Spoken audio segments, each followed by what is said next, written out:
Ali, we are back. Here we are. You are one of the first guests for Beyond the Game podcast. We were talking yesterday. We met almost 2 years ago here in Dubai by chance. You were traveling with your friends and family visiting Dubai.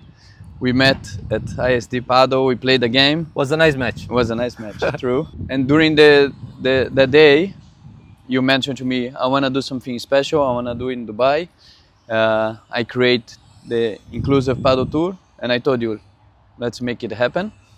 We did in November last year. Was the first inclusive paddle tour in Dubai, and now we are back to do another one tomorrow. Feels like it was yesterday. Yeah, it seems I'm really happy and proud of all the path done together. And thank you for all the help you have overgiven to us. And so thank you so much, because last year was something of incredible. Yeah, no, and of course we had a lot of people coming from abroad. Tomorrow we have new players coming, some players that coming for the second time. But let's go back a little bit and talk about your story. As a lot of people see, we are on a football pitch.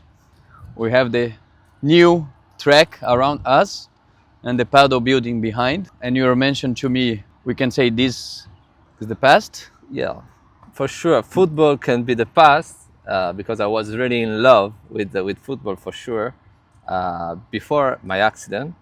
The track and field was my present, because I just finished Paris in August, and paddle for sure will be our future. Yes. So let's go back again and talk about what happened with you from football, changing a bit your athletic career. I was in love, as I told you, playing football. I really love playing football, but I had a motorbike accident in 2015. This accident changed in a sort of way my life, because in this accident died my wife, and then my leg was injured, and then now I've got this amazing prosthetic limb, which with this prosthetic limb I can do everything, and this I think is the best stuff. I can have my life back again, and I started from soccer, but I was really in love with sports. So when I got home from the hospital, I understand immediately that sport can save my life, and I do sports quite every day. And when I tried to run, I remember the feelings. I remember that I was really excited to run again, things that I cannot run for 4 years from my accident on. So from 2015 until 2019, I cannot you run. couldn't run? Yeah, Diego, because I didn't have the blade. Okay. I need a blade for running in this amazing track and field. And I remember the opportunity that the brand of this prosthetic limb gave to me. I remember the call. They called me and they said, we have an opportunity for you. You could run again at the running day of our business. And I was really, really happy with this proposal. You mentioned to me something yesterday, that when you were in hospital, right after the accident, the surgery, the doctor came to you and he asked, how are you? Yeah, I remember very well, because it's like a lesson, a lesson of life. I was telling every day why to me, I was crying every day, because it is something that changed your life, as I told you. But I remember the doctor that came to me and say, how are you? And I said, doctor, with all what happened, how can I be happy? How can be good? And I remember that he looked at me and said, could be even worse. And I said, what the hell? I cut the story. I arrived to the end, and I remember that night I was under drug, obviously, for the painkillers pain, and blah blah blah, and I cover myself of points, red points, like an allergy, and the day after, the morning after, the doctor came and say, how are you, Alessandro? And do you know what I answer? Very good, doctor. And he said, you learned something. something. Could even be worse. Yeah. No, I think that's the mindset you had at the time. Of course, changed a lot of things in your life. Was a bad accident. You lost your wife at the time.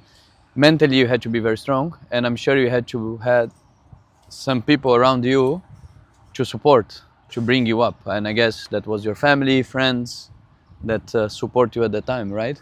This is the secret, I think.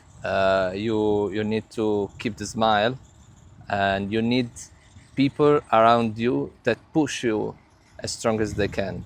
Uh, Sometimes I remember in my recovery path, in my sportive career, there are some moments where you are asking yourself, I am in the right direction.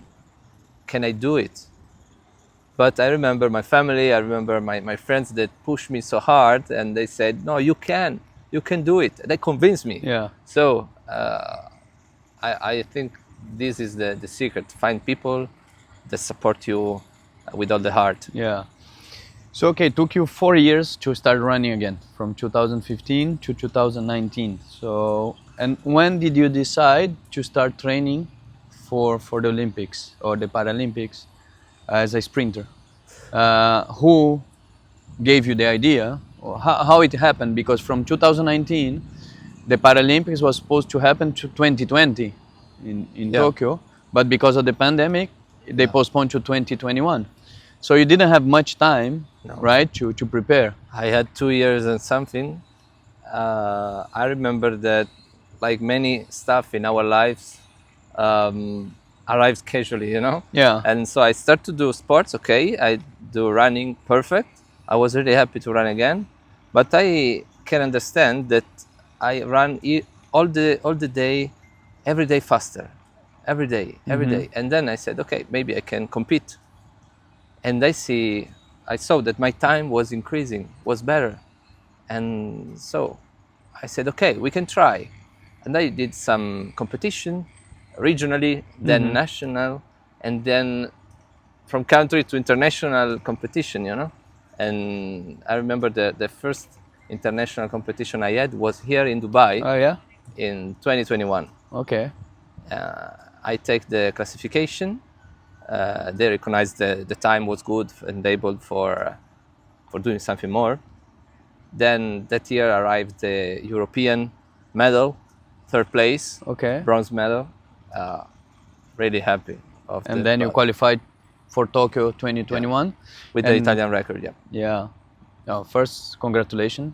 I don't know, for an athlete, for people that love sports, is the big. You know? the peak of competition, right? Olympics, Paralympics. So how was it, the first experience competing with athletes from all over the world, the best of the best, right? Because Yeah. not everyone can be there. You have to have the best time, the best record. I can tell you that the first Paralympics comparing with the other one, with Paris, so Tokyo against Paris, are totally different. Experience. In Tokyo, we remember very well, there were the COVID. Was unbelievable how you can go inside a stadium and feel a total silence around you. Yeah, because there was no fans allowed, right? No crowd. No. Stadium No empty. empty.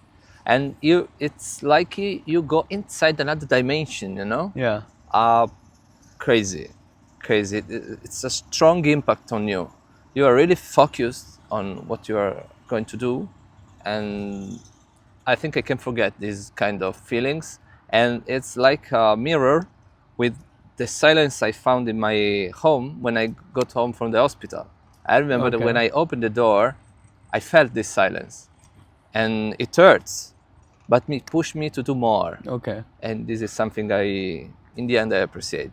And there's another thing you mentioned to me. I don't know if you remember. You told me that the day of the semifinal of the Paralympics Tokyo was the same day Of my accident. 6 years before you had your accident. Yes, you're So right. if you think about it, if you just stop and think, it's, as you say, it's crazy. It's like a ring, you right? know? Yeah. So you had accident 2015, 6 years after you are there, getting ready to compete in the semifinal of the Paralympics. Yeah. How was your head in that day? You know, like because I'm sure you had the memory Yeah. of the day, but you also had to focus. Okay, this is the day of the semifinal. It's important race. Yeah, it has been hard try to be focused on this moment because it was a double challenge, you know. I understand that I have to do the best performance ever. It was a double challenge because it's the same day of the motorbike accident I had, so hard be focused on the performance, but I cannot fail in this occasion because I think I achieved this moment with all the training, with all the people that trust me. I have to, Yeah, and I did. and you did well in the semifinal. Yeah, I remember that I arrived third in the semi-final and I achieved the final. That is, I think, an amazing result Yeah. because I was a worker athlete, so I So have to work. Yeah, as you had a full-time job. You're not like a full-time athlete. No, it's totally different. Yeah. Because your problem if you are an athlete is just try to do your best in the track and field. Yeah.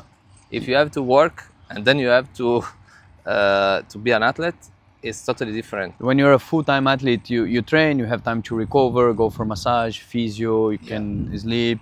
When you have a full-time job, you need to balance both. Yeah. Right? Train hard, focus, plus you need to go to work. Yeah. You know, plus the normal life commitments and all of this. I'm sure it's not easy. Not easy. I remember many times I wondered myself, am I able to do all what I'm doing? I don't know. But in the end, I think if you have passion about what you are doing and you have a clear result and performance in your mind, probably you can achieve it. Yeah. Oh, that's amazing. And then, so 2021, reached the final in the Paralympic. What you had in mind after? Okay, what's next? Did you think about, let me try one more time? Let me go to Paris? What was the feeling? Of course, you crossed that finish line. Yeah. There's a lot going on in your head. Yeah. What was your thought that day or the day after, the week after? I think I never answered to this question because nobody asked me. you, okay. Probably me too. I remember when I finished the competition in Tokyo. It's like a heavy, you know. After all the training, he said, "I did it. Okay, I'm really happy. Now I can relax. You know, finally. Maybe I stop." But after 1 minute, I said, "Okay, what can I do? I can stop, or in 3 years we have another one." 3 years, okay, we can do it. So you did you it knew again. you wanted to do it again. Yeah, And we you did it. from Paralympics in Tokyo. Monday I was on the track and field. Training again. You trained 3 years, right?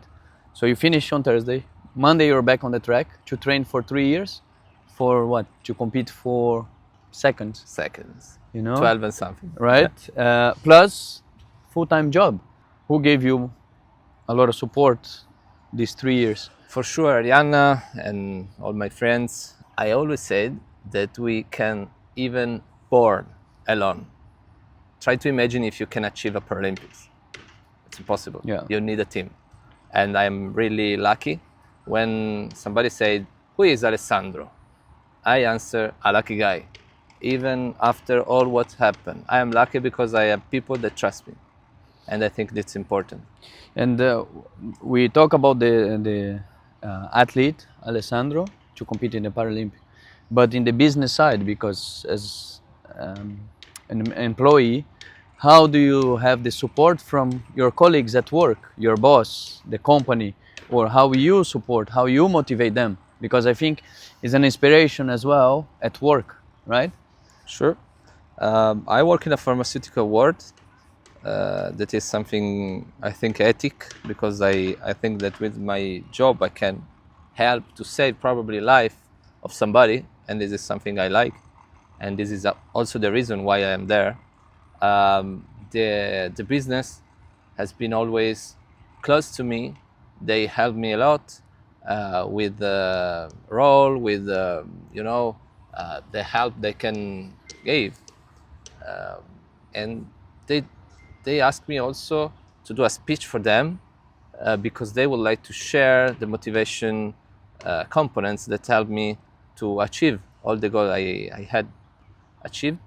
And so I think this is so important, because if the business doesn't help, it's a problem, Yeah. because you are alone. And Yeah, I've they never been alone. need to be flexible with you as well a little bit, because training, traveling to compete. But I think the companies that appreciate that also gives the motivation for the other employees, because the other employees can see, okay, Alessandro is a full-time employee, Yeah. is a full-time athlete, and he's waking up early to train, going to work, training again, maybe at lunch break, as you told me, you go to the gym, and then after work. And I think that helps the company, to everyone to be motivated, right? To bring that energy that some people this day they feel lazy not to do exercise, or they feel dismotivated, or they complain about a lot of things, they are depressed. And I think sport, having someone around you that have this energy, spread the energy with the team, right? Sport save you. I remember about my colleague that they wrote me emails from all over the world, because I'm in a worldwide company, and the news was around Okay. around my business, and in all the world they know that I was at the Paralympics. And I pass, because at the Olympics and Paralympics sometimes the people don't know, that you are alone in your room sometimes, Yeah.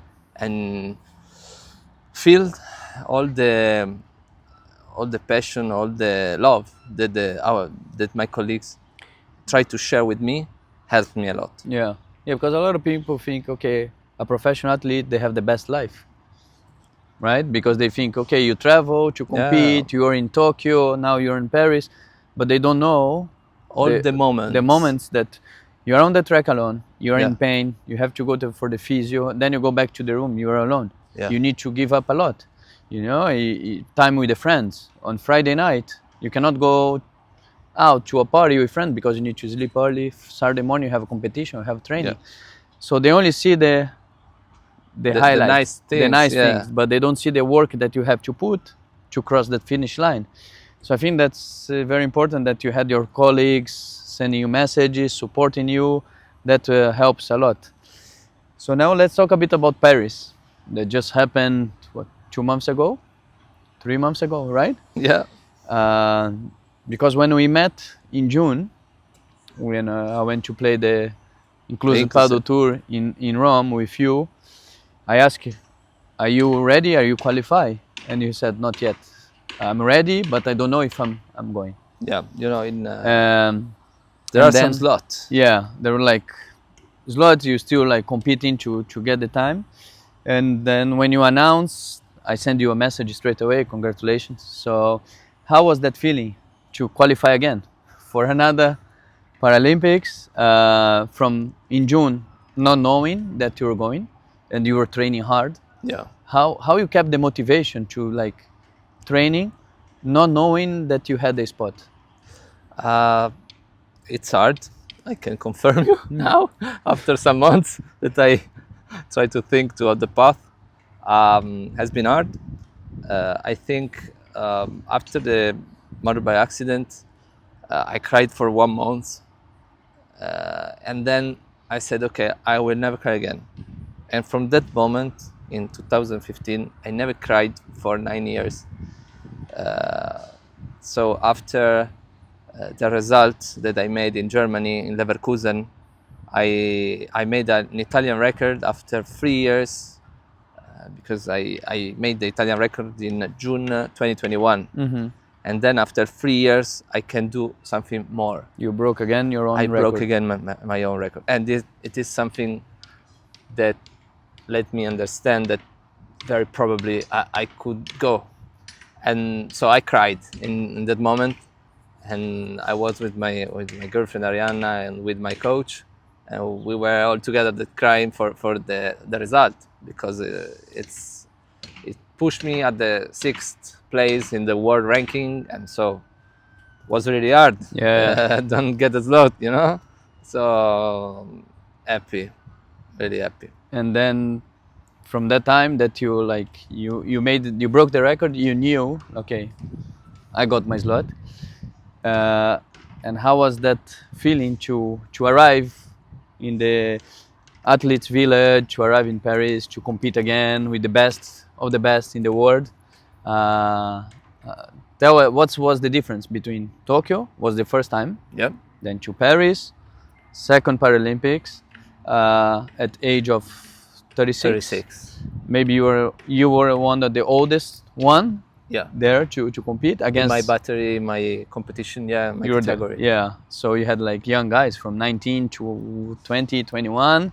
So let's say you were the most experienced. Yeah. And so how was the feeling to be back one more time? Was unbelievable how, with the experience, as you tell me, you can try to think at what you are doing in a different way.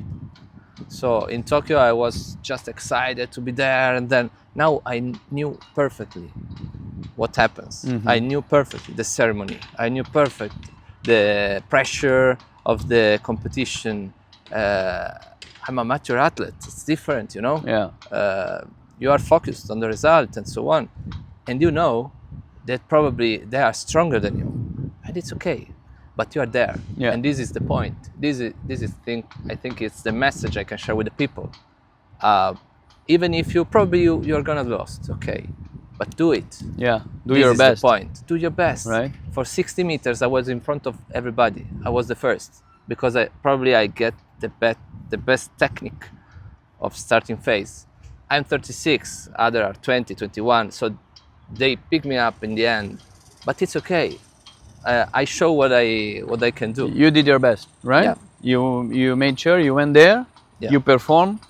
If someone did better than you, because they're also looking to do their best. Yeah, So- it's okay. It's a sport. Yeah. We can call it sport. Yeah, and then so you were like 100% sure that you were prepared and you did the best you could in that day.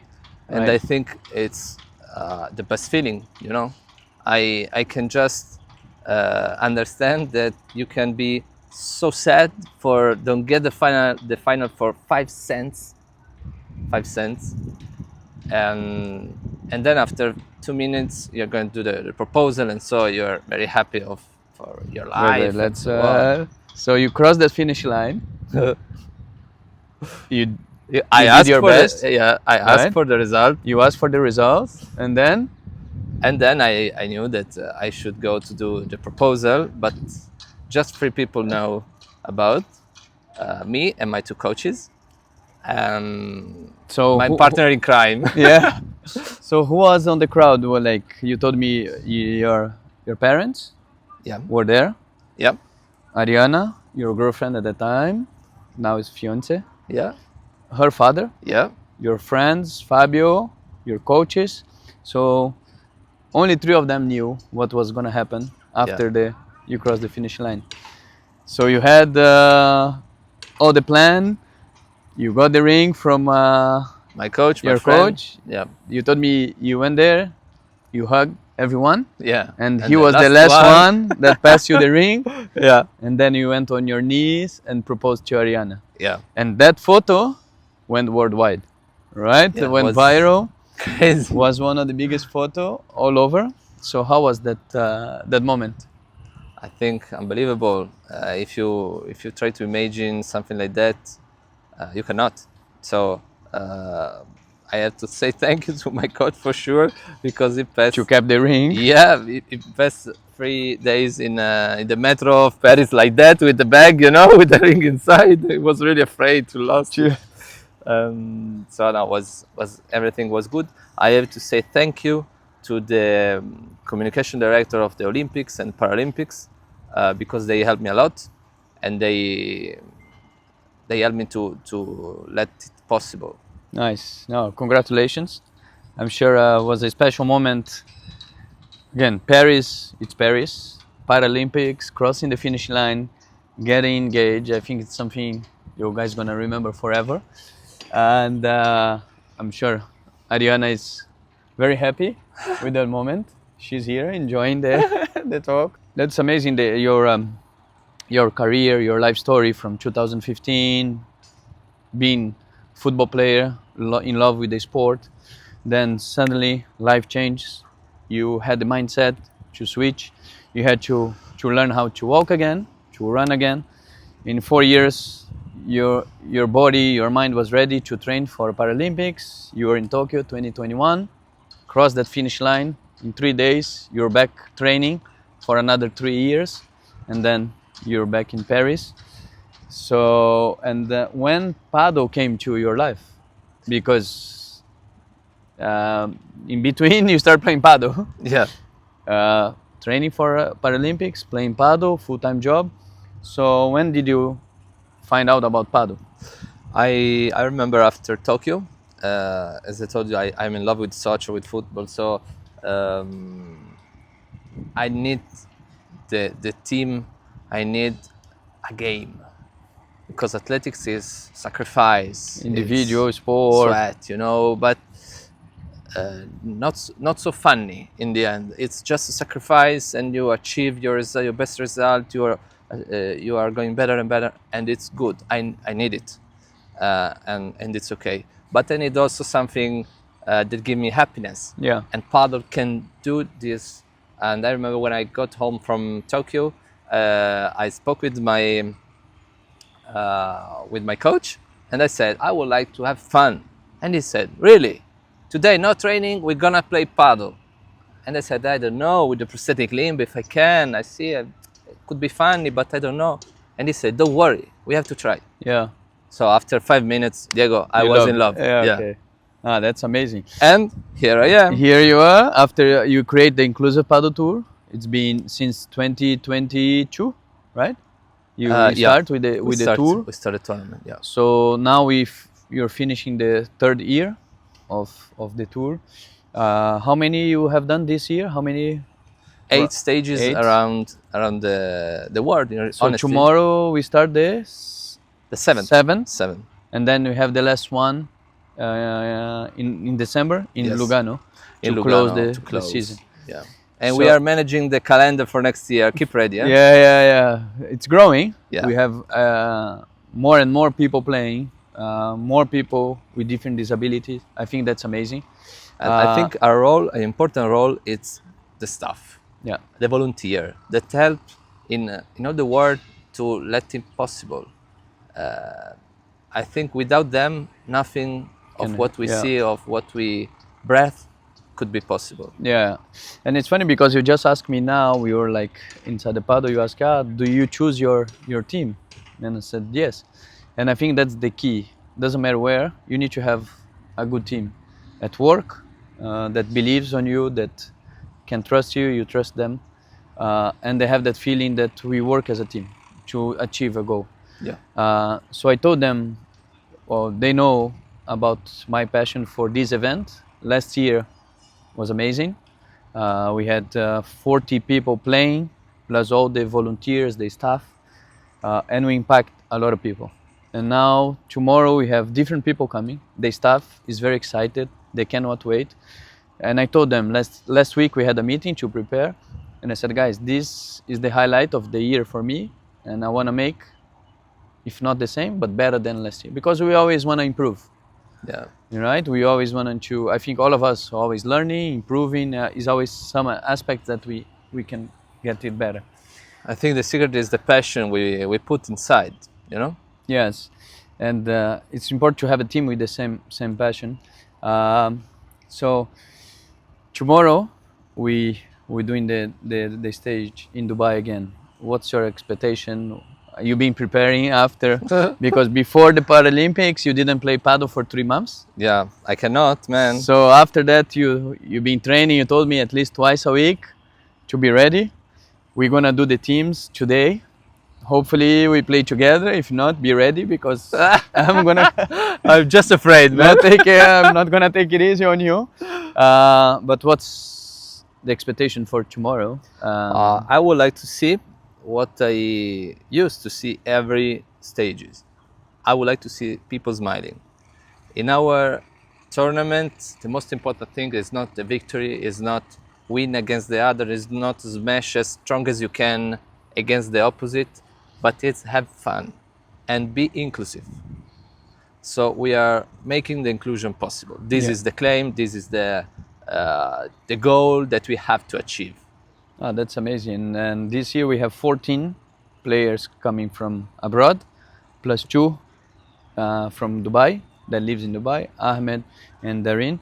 So, and people come from different countries, right? Italy, Spain, France. Even some of them, they don't speak English, but when we are inside the Padel club, we always speak the same language. Yeah. And that's the main goal. And I've been telling people, because we are inviting people without disability to play tomorrow, and that's the key message. At the end, we're gonna have a winner. Yes, trophy, medal, rackets, the prizes. But the most important is to deliver the message, to grow the sport, to show that we can play together, we can have fun. It's not because someone is on a wheelchair or with a mechanic leg or 2 mechanic legs or without an arm that we cannot interact and play together. And there are many players that they can play better than someone that doesn't have any disability. I think that's the beauty of sport, the beauty of Padel, that on the court we are all the same. We are the same. We spread in the world the love for the sport, and the only thing that can bring people together and speak the same language is the sport.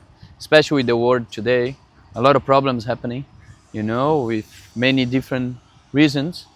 I think sport makes us forget about the problems and live what life is, right?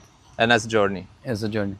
So I get even goosebumps of talking about how sport can help people and bring people together from different countries, different backgrounds, different cultures. So I'm very excited for tomorrow. Can't wait.